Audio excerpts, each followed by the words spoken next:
అస్సలాంలైకుం మామ. ఈ రోజు రంజాన్ డే 3 అనమాట. నేనైతే ఈ రోజు మార్నింగ్ షేర్కి అయితే లేదు. మీరైతే అనుకోవచ్చు పొద్దున షేర్కి లేకుండా ఫాస్టింగ్ ఎలా ఉన్నాడని. మేమైతే ఏం తినకుండా కూడా ఫాస్టింగ్ ఉండొచ్చు. ఇంకా మ్యాటర్ లో వస్తే ఇఫ్తార్ టైం అని చెప్పి మసీద్ కాడికి అయితే వచ్చేసాము. మేము మసీద్ కాడికి రాగానే మా వాళ్ళు అయితే పార్సల్ తెచ్చారు. ఇంకా పార్సల్ రాగానే ఆ పార్సల్ తీసుకునే ఒక అర్ధగంట అయితే పట్టింది. ఇంకెలాగో అలా తీసుకుని మా ఫ్రెండ్ ఇంటి కాడికి అయితే వెళ్తున్నాము. మా ఫ్రెండ్ ఇంటి కాడికి రాగానే ఇఫ్తార్ కి టైం అవ్వడానికి అయితే వెయిట్ చేస్తా ఉన్నాము. మేమైతే ఇఫ్తార్ టైం అవ్వడానికి చూస్తాం. ఏదైతే బొండాలు మసాలా బొండాలు చేశాడు.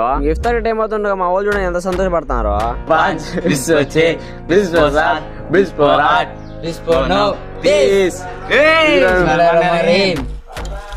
Allahumma laka aslamtu wa bika amantu wa alayka tawakkaltu wa ilayka rakamtu rakatan minni